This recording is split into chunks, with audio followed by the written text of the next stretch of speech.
ครับวันนี้เราจะมาทำภารกิจล่าแอร์ดรอปทุกกล่องกันนะครับว้าว2 คนใช่ไหมใช่ครับ2 คนครับเราจะเก็บจนกล่องสุดท้ายที่เราจะมีชีวิตอยู่นะครับ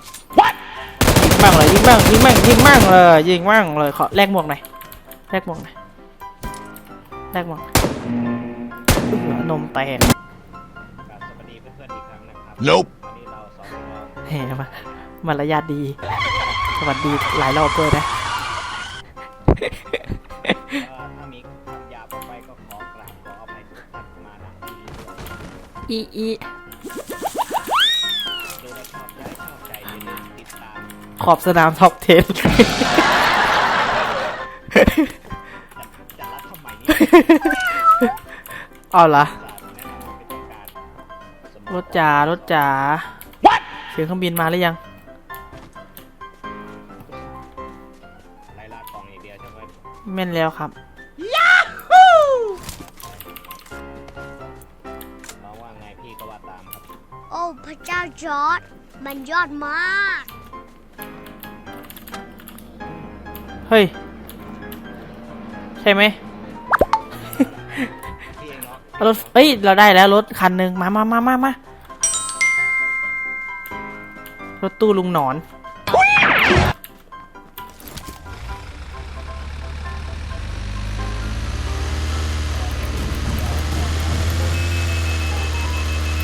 เดินมาเลี้ยวซ้ายมาเร็ว รถรับส่งนักเรียนมาแล้วจ้า ไปไหมจ้า Nope อะไรหล่นวะ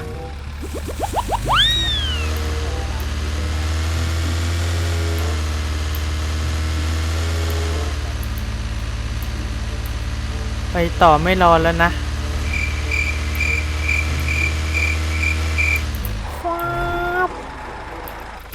แบบมองนี้สิว่ามีอะไรมี SKS ให้เล่นโอเค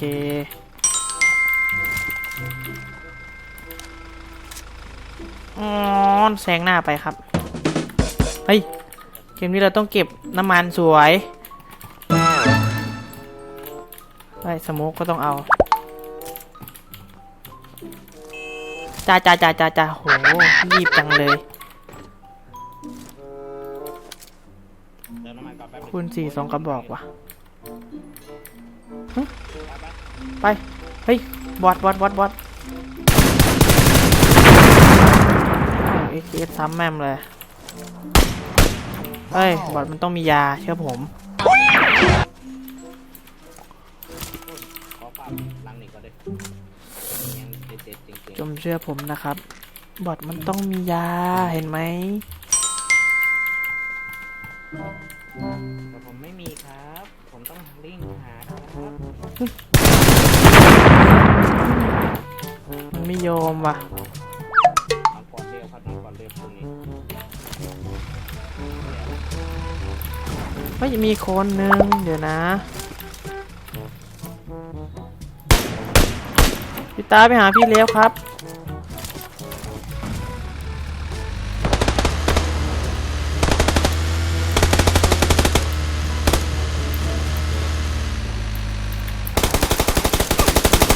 ไปเรามาลุ้นศพเว้ย Nope โอ้โหไม่มีอะไรเลยถอยไป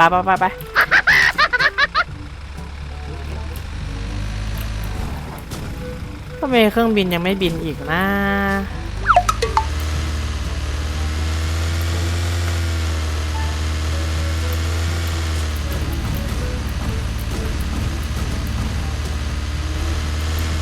เฮ้ยแย่แล้วครับทุกคนก็มาแบบฟาสต์8นะครับ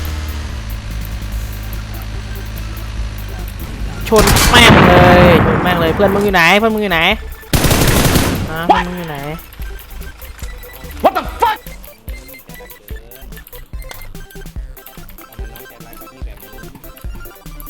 ใครยิงพี่อะครับผมเปล่านะครับ Nope ผมเปล่านะครับพี่ผมเปล่านะไปกันดีกว่าครับผม เปล่าผมซ้ำลูกกระสุนมันกระดอนพี่กระสุนมันกระดอนดินไปเมื่อกี้เห็นปะหินพวกนี้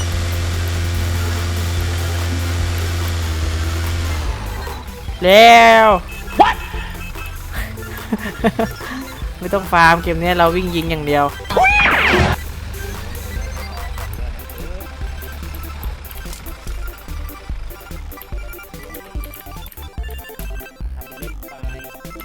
เป็นเคสอีกแล้วละสิว้าวเอาน้ำมันอีกไหมเนี่ยคนละถังนี่ไงเติมเฮ้ยวัดข้างบนยังมันยิงกันเราต้องแจม Nope. นี่ไงน้องพี่ซ้ำบอดกูเหรอNope. เอ้ยขออภัยในคำหยาบนะครับทุกคน ไม่เป็นไรครับเพราะว่า อายลืมตัว ผมไปเยอะแล้ว โอ้โหศพกิ้งไอ้เหี้ย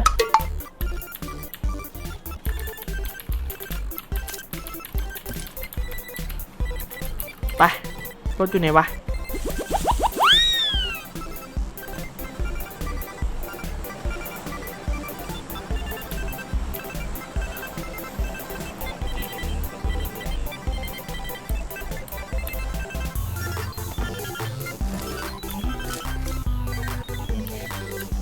แว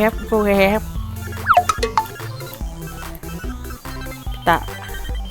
ตาพี่ขอวิบวับเวอร์ชันลุงหน่อย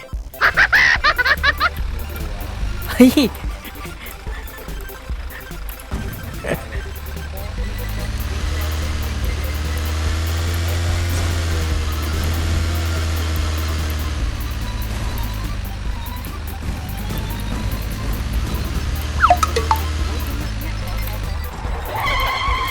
อย่างนี้ต้องแย่งกันแล้ว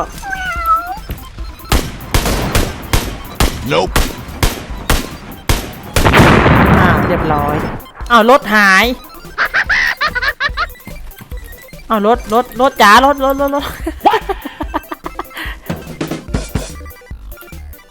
แล้วภารกิจไล่แอร์ดรอปเราก็จบสิ้นลงนะครับ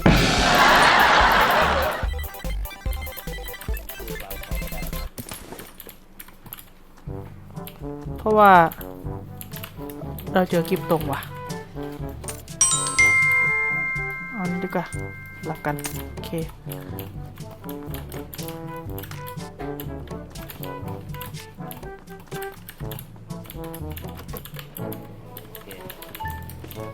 เข็มฉีดยาเดี๋ยวยิงเลยตกใจ Nope. ก็มาดิครับจะ1-1ไหมล่ะครับ เจอแล้วเว้ย เกาะ3มาแล้วครับเฮ้ยมีว่ะ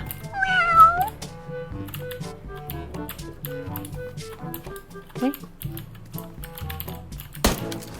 นั่นไงกูว่าแล้วบอดป่ะนี่เราต้องลงไปยิงฝากซ้ำด้วยครับพี่ผมก็ใจดีเลยซ้ำให้ด้วยได้ยินเสียงปืนเป็นไม่ได้เลยทีเดียว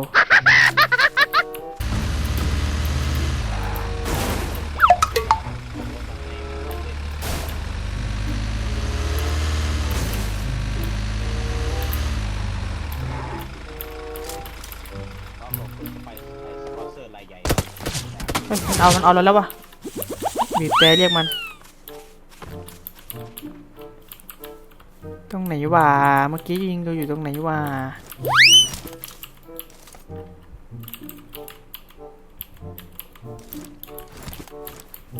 เฮ้ยอย่าบอกนะว่าใกล้ๆนี้โอ้โหแล้วใช่ไหมใช่ตัวนี้เหรอ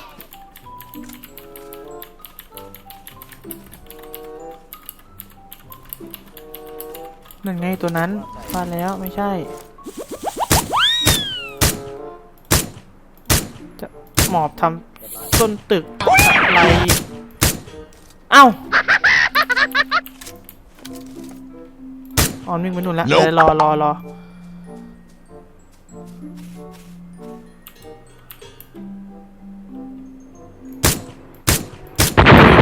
นี่ไง ดรอปดาวเฮ้ยไอ้ดรอปไหนไป 275 Nope.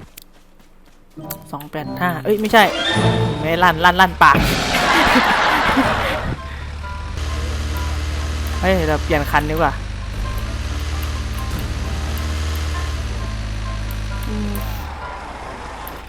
ไปคันนั้นมันไม่แรงแต่คันนี้ขับยาก Nope. มันอยู่ตรงไหนนะเมื่อกี้แอร์ดรอปอะ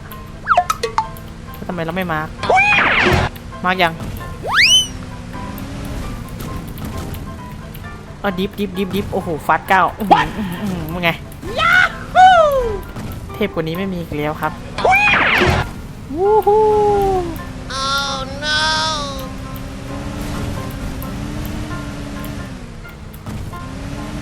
ดิฟโชว์ไป1 สเต็ปครับ Nope. 3 2 1เฮ้ยเจอคนจ๊ะเจอคน175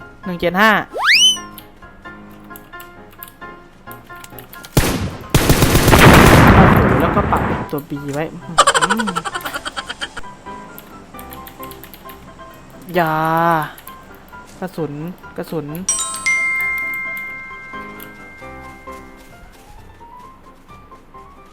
เปลี่ยนรถไหมคันนั้นไม่แรง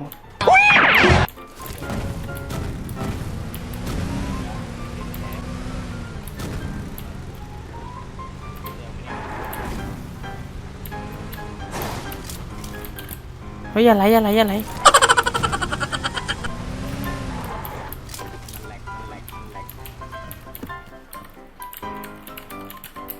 ขนาดไม่ได้อัดคลิปนี่ยังแหลก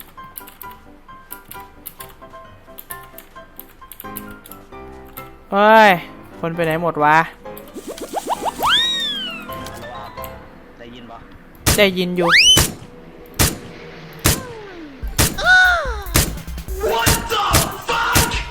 โคตรแหลกอ่ะ โอ้ย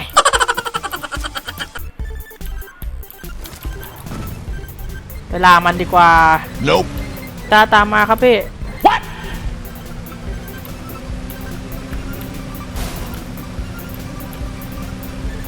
ชนแม่งเลยมาดินี่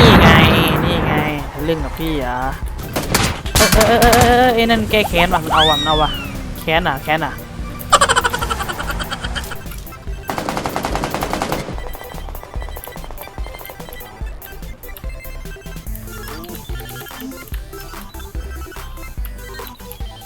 เนี่ยว่ะ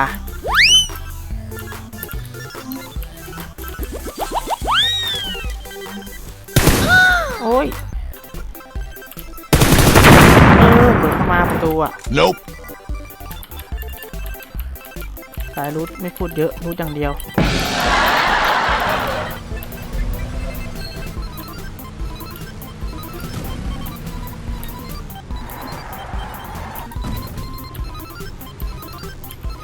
ตาคน Nope.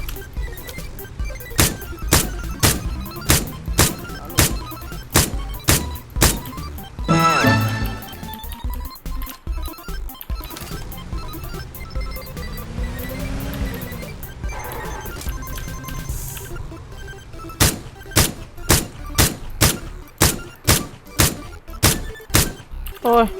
ยิงอะไรวะเนี่ย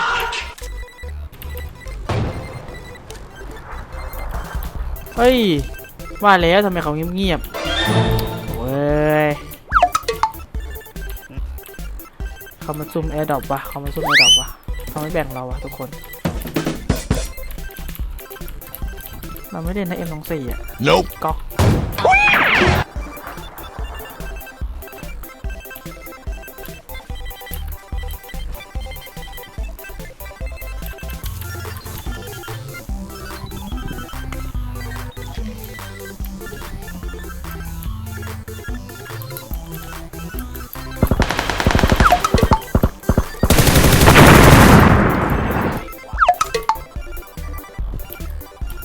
อะไรเหรอพี่ข้องใจอะไรหรือเปล่าไอ้เอ้ยโอ้โหเล่นมาจนจะจบเกมแล้วเพิ่งได้ไอ้นี่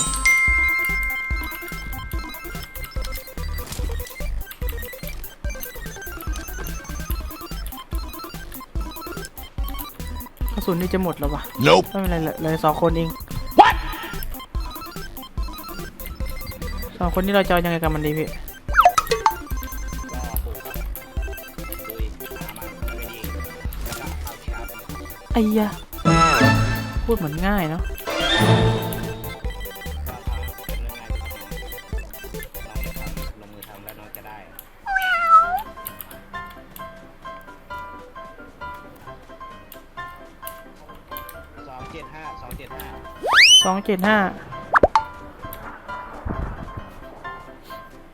ตรงไหนเอ่ยหลังเขาหรือ